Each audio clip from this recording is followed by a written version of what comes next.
Welcome to Backstage with Richard Ridge. We're at Sardi's, and I'm sitting with one of Broadway's favorite comedic song and dance men. He captivated audiences and critics alike when he played the iconic silent screen star Charlie Chaplin in the musical Chaplin. Well, now he's co-starring opposite Tony Danza in the new fun-filled musical Honeymoon in Vegas. Please welcome Rob McClure. When you say Vegas, Vegas, you're saying love, you're saying diamond rings and all the things that little girls dream of. Betsy's getting married, yes sirree, it's true. Finally Jack got it through his head. Betsy's getting married, long past overdue. 31 years of holding tight and crossing my fingers every night. You better believe I'm wearing white, 'cause Betsy's getting wet. So hi there. Hi! Good to see you. Good to see you too. Okay, how much fun are you having starring in Honeymoon in Vegas? It's a blast. I mean, it's one of those shows that the audience comes expecting to have a good time, and then it exceeds their expectations, and they're left.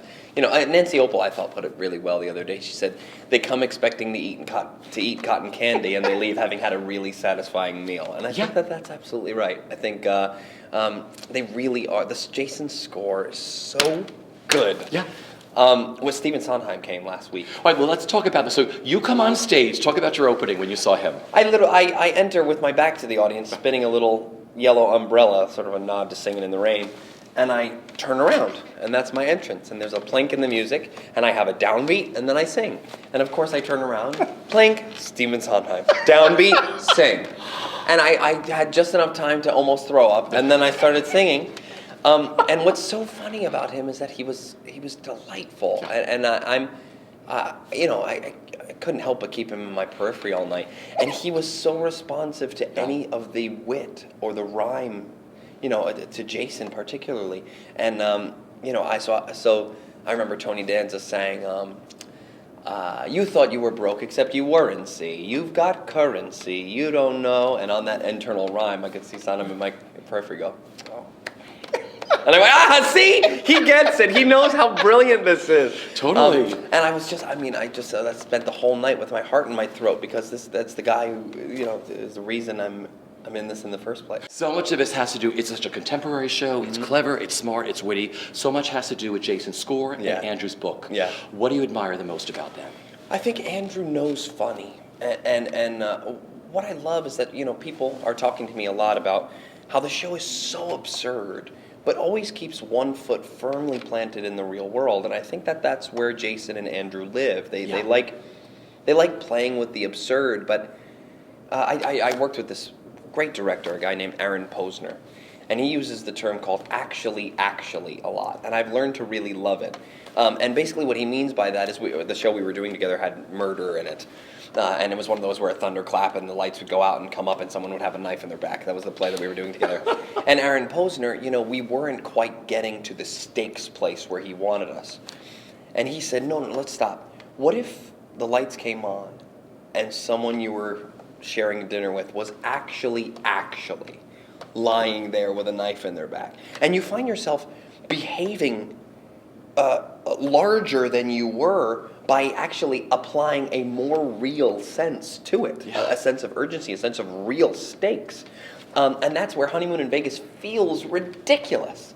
But if I was actually on a plane full of Elvis impersonators forcing me to skydive, I would be pretty damn frenetic and That's what you would do. Scared. Yeah. And working with this cast. Oh God, they're so good. Bryn O'Malley is a real actress who sings. In musical theater, it's easy to sometimes feel sung at, and Bryn is just such an actress. She's so connected. She's so she's smart and a real contemporary woman. Thrown into an old-fashioned musical, which is fun to feel her sort of navigate that.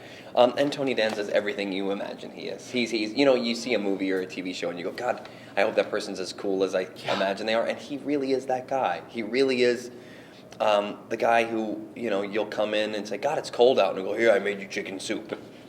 You did? Yeah, I made you chicken soup. Thanks, Tony. He's that guy, He's just such a sweetheart, and he's so grateful. Yeah. And I think that's such a wonderful quality for us to all feel, you know, someone who's had success on television and film coming into the theater, feeling the need to earn his place there. There's no sense of entitlement there. He works just as hard as everybody else. He busts his ass. He's at the theater an hour and a half before every show, tap dancing, running through his tap, breaking his ukulele, and he's the real deal. We're lucky to have him. You two shared a house when you were doing the show at Yes. Paper Mill, right? Yes. So living with Tony Danza. Yes. What was that like? Full out who's the boss fantasies. It really was. The first time the first time he did ever make me chicken soup was because I was heading to rehearsal and I was microwaving a Trader Joe's breakfast burrito. And he said, "What the hell are you eating?" And I said, "Don't judge me, I've got 10 minutes." And I went to rehearsal, came back for lunch, and he said, "Check your freezer, there's 25 Tupperwares full of chicken soup. You need to microwave something, microwave that's better for you." And I put vegetables in the rotter. I use the term rotter. Yeah. My wife's father used to call it the rotter, the vegetable drawer where you forget things on I and they love go it. best. The rotter. Yeah, so The rotter. yeah, the rotter. So Tony would go, "I put vegetables in the drawer, and if you just chop them up, put them in at the end, or else they'll get mushy." You're like, "What is happening?" Tony Danza made me soup. It was full on who's the boss Tony Maselli fantasies. And he used to sit on the front porch of the little house with his shirt off to get a tan, reading the paper. But at like 8 o'clock in the morning, he had already gone to the gym and gone grocery shopping and came back, made breakfast, and was having a cup of coffee. And I'm unconscious in bed on the other side of the window. And I would hear, "Honk, honk, honk. Good morning, ladies. Come see the show." It's such shirtless Tony Danza, just, yeah.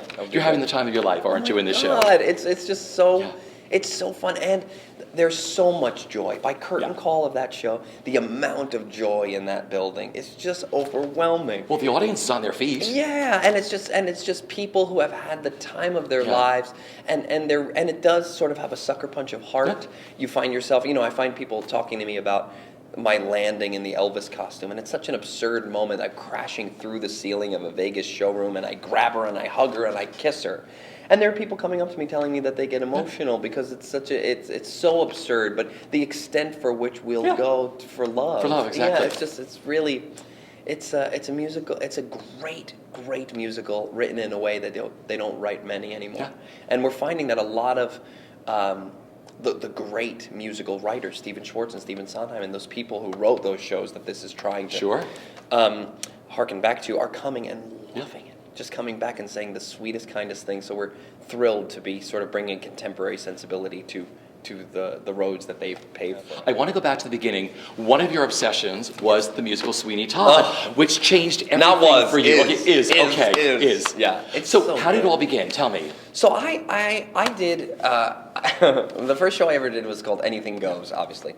And I played Ching, of Ching and Ling, long before they were politically correct Luke and John. They were Ching and Ling before some smart producer was like, So I played Ching, Big Boss Cop on Spoil Game, Take Away Cards, offensive. And I was a freshman. eyeliner? Oh, it was bad, yes. And I was a freshman in high school, and I didn't know I was good at it. It was just fun. There was a sense of collaboration and family with the people that you do a show with, and I was sort of obsessed with that companionship, So a friend of mine who was in that show said, there's a little old firehouse turned into a community theater called the Bergen County Players in Oradell, New Jersey, and they're doing a musical about killing people and putting them in pies and people eat them. And my 14-year-old brain was like, that sounds awesome. I'm so there. Yeah. So I went to audition, and I'm sitting beside this woman who I'd never met, and I said, "Listen, I don't know the show. Do you know, what should I audition for?" She said, "Probably Toby." And I said, "Okay, great." So I went up, "Hi, I'm Rob McClure. I'll be auditioning for Toby." And I sang Stars from Les Mis. I would have cast you. I mean, perfect. Yeah, Right, totally. it's a perfect choice. Oh my gosh. Needless to say, I did not get it. But then I knew it was happening. So Yeah. 4 weeks later, I went to their opening night. And I remember sitting there and spoiler alert, the moment you realized that the bigger woman was his wife, I cried for like 3 hours after. And I remember thinking, tomorrow there's going to be 100 people there who don't know that's coming. I have to be there when they find out. And it was $12 a pop. I rode my bike 15 minutes to this little theater, and it was every Friday, Saturday, Sunday for 3 months. I saw every performance of Sweeney Todd at the Bergen County Players. They gave me a cast jacket and a mug. I was such a groupie. But by the end, I wasn't even watching the show anymore. I was watching the audience watch the show. I was so fascinated with how I had been manipulated that I was watching people go through what I went through. How about a one-man Sweeney Todd show? Listen, me and my buddy Aaron Cromie, who's a great theater artist in Philadelphia, we've been joking about making something that we're lovingly calling Teeny Todd. Okay. Copyright. It's yours. It's I know, his. exactly. We've been joking with the idea of sort of a morbid puppet show. Okay. Like one guy who's, the idea is that I love Sweeney Todd, but I'm not right for any part in it, so I'll play all of them. An obsessed Sweeney Todd fan. Talk about the impact that Paper Mill Playhouse has had on your career. Yeah, on my life, really. I owe them so much. So I kept on doing the plays in school. And my senior year of high school, my sophomore year, I was nominated for their Rising Star Awards, which is like the Jersey High School Tony Awards. And I had done Cornelius and Hello Dolly, and I got nominated for supporting actor. And I showed up, and it was like a real theater with like people in tuxedos and celebrity presenters giving away crystal stars from Tiffany. Like all of a sudden, I was thrust into a world where people do this for real. You're like, I want that. Yeah, and watching kids from other schools and going like, oh, every school has a kid as good or better than me. You know what I mean? Where you all of a sudden are like, you think it's only you. Yes. Your parents tell you you're the best one, and you go like, oh, this feels nice, and then you go to this and you're like, that kid is so much better. And you know who that kid was? Matthew Scott. Yeah. Who ended up playing my brother in Chaplin in La Jolla. He's one of my dearest best friends. And the first time I ever laid eyes on him was him singing Maury Yeston's Phantom at the Rising Star Awards and me going, I need to take voice lessons. What did you sing that day? For supporting, I didn't sing. But then 2 years later, I was nominated for Where's Charlie, and I sang Once in Love with Amy. And Matt and I tied for Best Actor in a Musical. Isn't that great? In 2000, yeah. And that got me a scholarship into Paper Mill's Summer Musical Theater Conservatory, which was my first sort of exposure to real training. And also the moment when I thought, like, oh, people do this for their job. Yeah. Like, people get paid to do this. I wonder. And it was really their confidence in me that made me think, oh, maybe I can do this. And then they cast me in the ensemble of their production of Carousel in 2001. That was my first professional job, non-union. But then you worked at the box office, right? Yeah, so after Carousel, I didn't want to go home. I didn't. I was just Can I live here? Can I live at Paper Mill? Can I just do that? I was so spoiled. That production was so magnificent. And so I thought, I'll just get a job wherever they'll hire me. And they were hiring in the box office, so I did. And I thought, then they'll see me in the box office and keep me in mind for shows. It has the opposite effect. Instead, you like show up to an audition and they're like, oh, the kid from the box office thinks he's an actor. That's so sweet. But so I worked in the box office for a couple of years, and then they were doing their co-production of I'm Not Rappaport with Judd Hirsch and Ben Vereen. It was with the Coconut Grove in Miami and the Ford's Theater in Washington. And I auditioned. I didn't get it. And it went down to Miami, it went to the Fords, and then when it was coming to Paper Mill, the kid who had understudied the part I went in for was from Miami, and said for $200 a week, non-equity, I'm not going to go all the way to New Jersey, I don't want to do it. So he dropped, they called me, asked me if I wanted to understudy at Paper Mill. I said, sure, but it doesn't pay enough for me to get rid of the box office job, so can I keep the box office job and understudy? And if you need me, I'll give you my phone extension, just call me, I'll put on the costume and come on stage. And they let me. They let me understudy from the box office. I'm working the box office, understudying the show. And 2 weeks into the run, Angelo Del Rossi and Roy Miller walked into the box office and said, the show's going to Broadway and we're bringing everyone, and here's your equity card. And like 2 months later, I was in a dressing room on Schubert Alley, right at the window, at the Booth Theater, going like, and if I ever got to Broadway, I thought it was going to be like, how to apply for a job. Like, I thought it was going to be that guy, not a bad guy in a straight Herb Gardner play. Yeah, like bad guy. Yeah, like I just not where I thought I'd be. Yeah. And I learned so much from Judd Hirsch and Ben Vereen, and Jeb Brown, who was in the cast, who was also with me in Carousel. I sort of followed him around like a puppy. I still think Jeb Brown is one of the coolest actors around, and I just follow him around. Yeah. He's one of my favorites. Oh, I love him so much. So I owe Paper Mill big. I mean, they really did. So to get to premiere Honeymoon in Vegas there last season was like a homecoming. I mean, all those guys there, Patrick Parker and Mark Hobie, and I just walk around the building hugging people who who shared lunch with me in the green room when I was working in the box office. Isn't it great how it all comes full circle? It really is. I want to go back to Ben Vereen for a second because how did you get to do Ben Vereen's nightclub act? Oh God! So Jeb Brown, one of the many reasons I love him. Ben Vereen missed singing because I'm Not Rappaport was a straight play. So Ben Vereen used to come into the dressing room, and Jeb, myself, Steve Boyer, who's about to star in Hand to God, and Michael Pemberton. We came up with sort of barbershop arrangements to like My Girl and Stand By Me and a bunch of these other songs. And we would kick open Ben's dressing room door and start singing the backup vocals to Stand By Me. And Ben, as his 85-year-old character, in character method, would sing the lead to like My Girl or Stand By Me to our backup vocal, and it made Ben so happy. So on our closing night, we closed on a Sunday. Ben, before the matinee, said, "What are you guys doing after the matinee today?" I said, "We're unemployed. What are you doing after after the matinee?" And he said, "I'm going up to play Kutchers in the Catskills. Do you want to do all those a cappella songs with me?" And the four of us were like, "Yes, we do." So he's like, "All right, let me call them, and I'll put you on the bill. Should I just give them your names?" And our ASM, a woman named Marlene Mancini, opened the door and went, "Gentlemen, valuables." And Ben Vereen was like, "Ben Vereen and the Valuables." So he calls Kutchers and says, "Well, I'm coming with Ben Vereen and the Valuables." So we get into a stretch Navigator with his big band in Schubert Alley. And on the drive to the Catskills, we created a 12-song set for Ben Vereen and the Valuables. And we show up and we did it and we loved it, and we ended up like sort of touring the casinos in Atlantic City that summer as Ben Vereen and the Valuables. And it will go down as one of my favorite random happenings in my life. All right, well, let's get into Chaplin. Because your portrayal of Charlie Chaplin was the perfect melding of artist and material. Oh, thanks. Looking back at that, Yeah. what are your fondest memories of doing it and playing Chaplin? I remember, dealing with the little tics. You know, he would tilt his hat, or he would, twitch his mustache, and I started to just incorporate those things. And I remember one of them was his shoulder would tick. He would, as he would be doing the Chaplin waddle, his shoulder would pop, and I went, "Oh, that's great! I'll incorporate that." And I thought, randomly, I'll put it in. And Dan said to me, "Well, why?"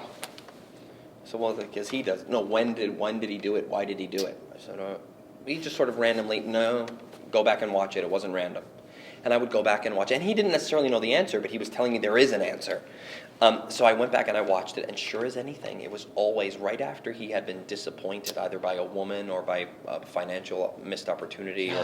And as he would be walking away, you would see the shoulder go.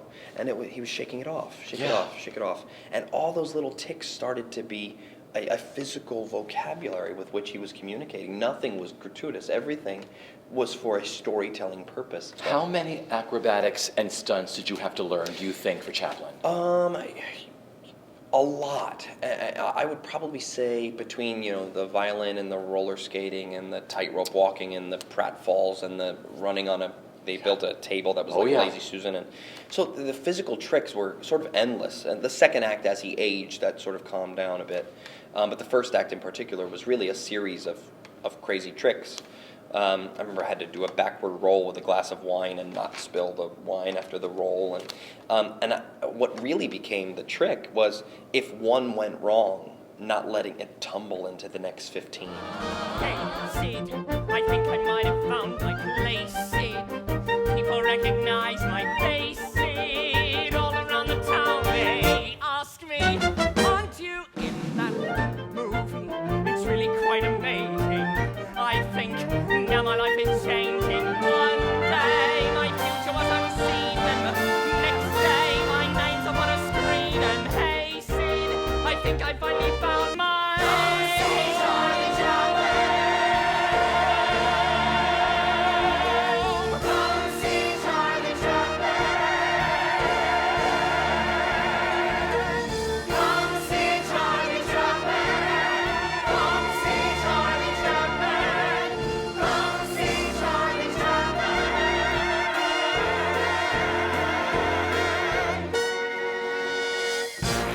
Tell me about your last callback for Chaplin. Oh, God. And how you prepared for that. Yeah, so it was my 6th callback. I was doing a show up in Boston at the time, and I was taking an Amtrak home every Monday for another callback.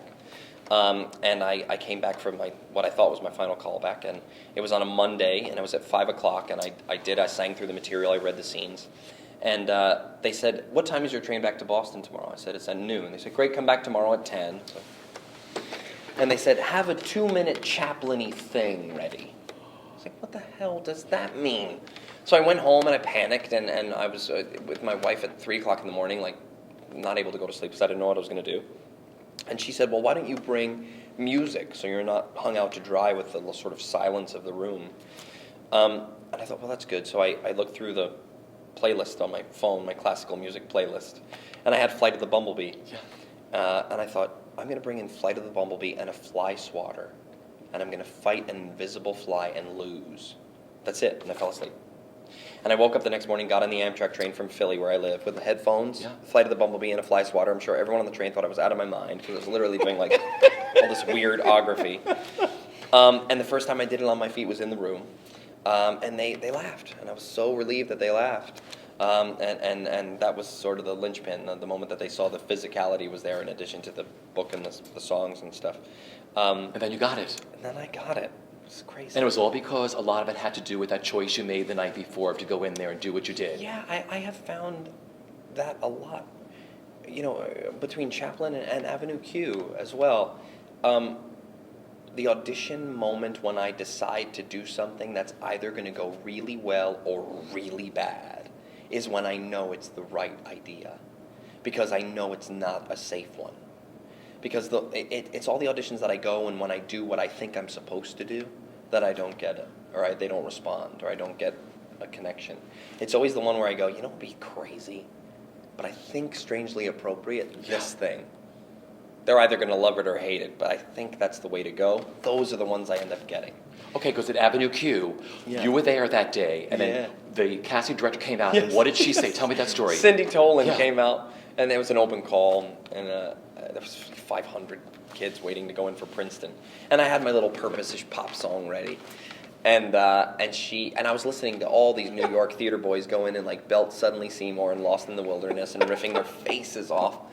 And I thought, I can't sing better than 5% of the people I'm here. I mean, they were all out singing me, And she came out, 4 people before me in line, and said, I don't know if the rest of you have seen Avenue Q, but it's a comedy. Shut the door. And everyone panicked and started flipping through their book for what's funny. And in the back of my book, I had DeLovely from Anything Goes, which I only knew because I Big Boss Cup and Spoil Game, take away cards. So I knew DeLovely, and I thought, well, that's not funny. And then I thought, I'm going to do it as a duet between Ernie and Cookie Monster. Why not? And I walked in and I went, the night is young, the skies are clear, and if you want to go walking, dear, it's delightful, And Cindy Tolan looked at me like I had 15 heads. And I left, and I called my now wife, then girlfriend, and I said, that's what I did. And Maggie said, I'm so glad you didn't call me before and ask me if I thought you should do that. That is terrible. So the next day, call back, come in and do that again, do DeLovely again. So I did it again, and then they sent me to puppet camp. And then I ended up getting it. But what's so funny is that I still to this day think if I had sung the song I planned on singing, I would have never gotten the part. You're married to one of the loveliest people. Oh, I love her. How long have you and Maggie been married? 5 years. 5 years? Yeah, together for almost 10. How did you propose? Oh, God, she is a huge E.T. fan of the movie, to the point where it's her favorite movie that she can't watch. Yeah. She'll just, like, the moment the aliens leave E.T. behind, she cries from then to the end of the movie. And not like, this is sweet, like shoulder-heaving, ugly cry. Not you're ugly crying. And so it means a lot to her, and she has this little E.T. doll from 1982 that doesn't have an original stitch on it. She used to take it swimming when she was a kid. It's like this little turd of a thing. It's the sweetest thing, and it means a lot to her. And we've got a framed picture of her with her father who passed away with this little doll. And we were doing the Avenue Q tour together, and we were playing Philly, and her family is from out by Lancaster, and my family's up in North Jersey, so Philly was central. So we had about 85 friends and family coming to see us in the show. And after the show, I sent them all to an engagement party that Maggie didn't know about. and she thought they would all be waiting at the stage door.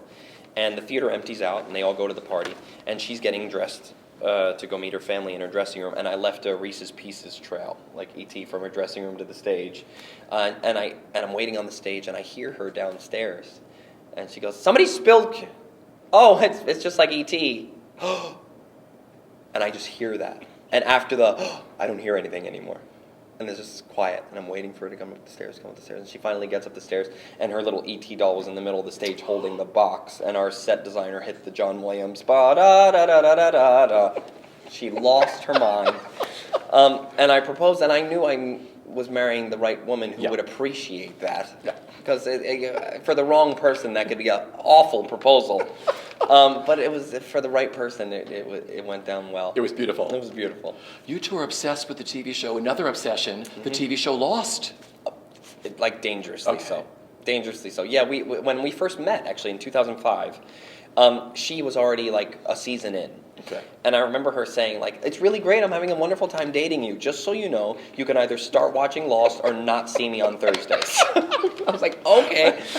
So I watched the first season, and it was bad. We were like reading online theories about what everything meant, and then we ended up we were on tour again with Avenue Q. No, excuse me. I was in La Jolla for Chaplin, and Lost had just ended. And in Santa Monica, they were doing an auction of all the props and set pieces that they used on Lost, and it was our wedding anniversary. Yeah. So we thought, what better wedding gift to each other than something from Lost? So we drove to Santa Monica to an airplane hangar where they were auctioning off all this Lost stuff. And we ended up getting the submarine door off of the sub that blew off and killed Saeed. This is going to mean something to some people. It means no. I love the show. And we took it home and turned it into a coffee table. So we have this like submarine door coffee table. And then there was another auction. Now in our New York place, we've got a piece of the airplane wing, and it's bad. But Bryn O'Malley and Bobby Moynihan share this obsession. They have the fish biscuit machine that Sawyer used to use in the cages. It's bad. So you sent pictures back and forth. Oh, yeah, I have this, you have this, yeah. And when we went on our honeymoon, we ended up going to Oahu in Hawaii so we can take an 8-hour Hummer truck tour of filming Lost locations. So that was your honeymoon, right? I know. I mean, we did other things, but that's why we picked Oahu. Everyone was like, "What island?" Oahu. Everyone was like, "You got to go to Maui or Kauai." We're like, "No, sorry, we're going to Oahu. Sorry." But it's more than anything. It was just really the first thing that we really sort of connected over and were passionate about, and we still love it. I joke that I'm like a drug addict with Lost. That I like always have a box set in my pocket. So if somebody's like, "I've never watched it," I was like, "Okay, here's disc 1, and here's what you need to do. The first 4 episodes are on disc 1. It's 2.5 hours like you're going to watch a movie. Episode 4 is called Walkabout. If at the end of that episode you don't want to watch this anymore, you don't have to, but we're not friends anymore." It's basically how it works. That's how you meet your friends. Exactly. Yeah, if I'm meeting a new person and they're like, if I didn't watch Lost, great. I watched Lost. I hated it. I especially hated the ending. I immediately am like, this isn't going to work out. We're not going to be. We can get close, but only so close. You're also obsessed with video games, the two of you, right? Yeah, we're nerds. I mean, I love it. When we met, she was part-timing in a video game and comic book store. So she was like the hot girl who worked at the comic shop. And once we started dating, it was like I had to go play babysitter or security guard. Like I'm working alone from 4 to 11. And I would pop in, and then I would see all the weird, like, comic book people who'd be like, "What's your favorite Batman novel, little lady?" And I would feel the need to, like, protect her from these people. Totally. So I would end up going and sitting in this comic book shop for 5 hours just being like, move along, get your comic and get out. I know, she's cute. The girl with the Batman t-shirt. She's mine. She's mine, get out. But yeah, and then we discovered as we moved in together that combined we had, like, every game system ever. We were like, "Oh, you have Atari? I have Nintendo. You have Super Nintendo. I have Sega. You have Sega Genesis. I have Sega CD. You have Sega Saturn. I have PlayStation 1. You have 2 and 3. We both have Xbox. That's fine." And then, like, so we built this shrine in our house where we, like, have from Atari on up. And we realized the only reason we don't play them all is because you'd have to hook them up. So we got this system selector, this crazy thing where you put all the inputs in the back and then you just have buttons. So there are nights where people come over and we're like, "Do you want to play Halo or do you want to play, Mike Tyson's Punch-Out on Nintendo?" And so it's so dumb, but it's actually like we really it's nostalgic, I guess is the word. What was your favorite video game and what was your wife's? Oh God, I'm evil. I play a game called Red Dead Redemption. Okay. And it's like a Wild West sort of, you ride around and shoot people. And Maggie jokes that I'm like the nicest guy except on video games. And I think it's like my weird outlet.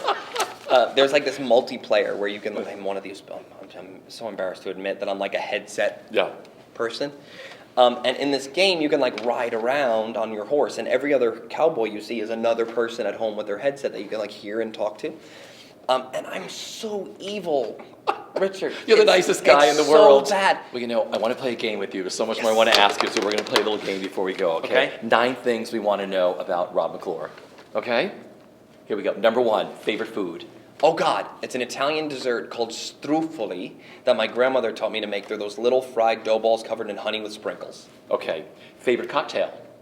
Oh God, this is going to be the most college girl answer ever. Fireball and ginger ale.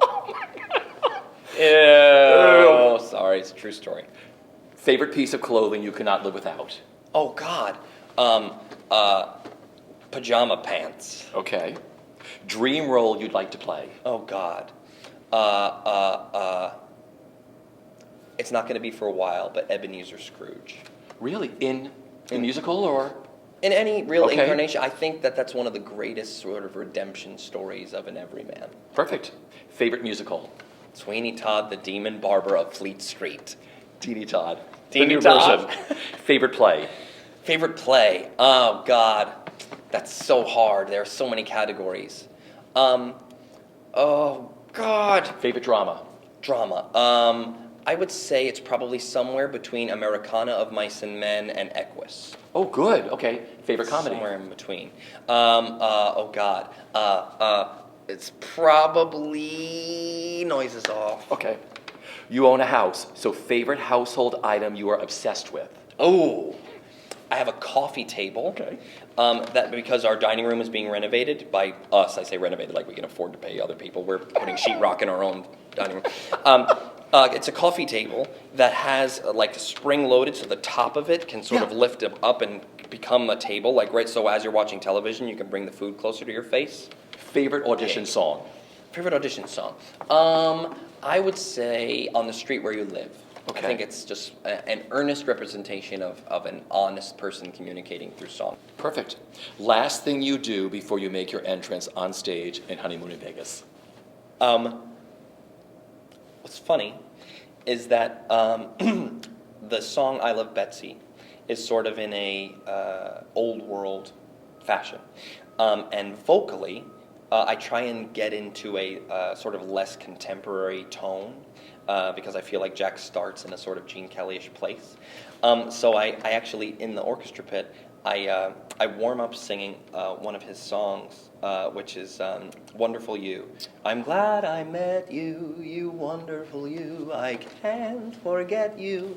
Because I feel like there's a simplicity to the way he sings that. Where at contemporary musical theater, you want to sing, I'm glad I met you. Gene Kelly never pushed.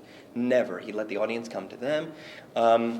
And I feel like I try and hearken back to a simpler time when you let the audience come to you. So I sing a verse or two from that. I love that. Those are good answers. Oh, good.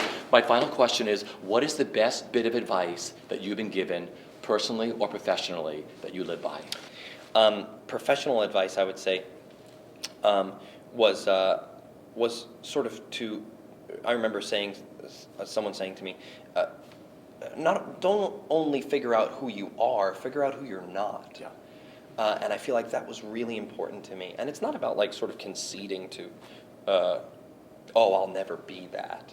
But it's what we talked about earlier about figuring out who you are. I coach, I teach a lot. And I have so many students who come in and sing, The Wizard and I, or Let It Go. And they'll sing it, and I'll go like, oh, because I have the sheet music in front of me, and they did that riff, I know that they're doing Steph Block's riff from a bootleg of Wicked in Chicago. And I can go like, I know you think I don't know this, But I'd prefer you to sing what these little black dots are. I shouldn't know what cast album you listen to by your audition. These are people who are attempting to do someone else's version of something. And the people who get the part are the people who create a version, the people who create the thing that other people will be imitating. It's like what put you on your path, saying, don't keep emulating the people who I admire, but find myself. It's scary because it's untested water. You want to do what you know works. So to truly trust your own instincts is a scary thing because you don't know if it works. Yeah. But what you're ensuring in that moment is that it's something unique. Because if its only influence is your instincts, you can assure that you're doing something that no one else is doing simply by being you. Yeah. You can ensure that it's special. It's when you start conforming and when you start to do what you think you're supposed to do that you meld into the crowd, that you become another person trying to be something. If you just be yourself, you can assure that you're being something specific by just following your own instincts. And and you end up getting the job when your instincts line up with their idea. But chasing after a conformed mold has never served me once. Yeah. I've had the best time today. Back at you, friend. Let's have a honeymoon in Vegas, do the city up right. We'll have a honeymoon in Vegas, we'll just stay up all night. And we can walk down the strip as bride and groom and hang a little sign on a hotel room saying honeymoon in Vegas, singing Cirque du Soleil. Have a honeymoon in Vegas, I don't know how we'll pay, but the time is right and the worst is through, and I can figure it out now that I got you. what I say? Las Vegas! Lead the way to Las Vegas, the little land where dreams come true. Come on, Las Vegas. Yeah!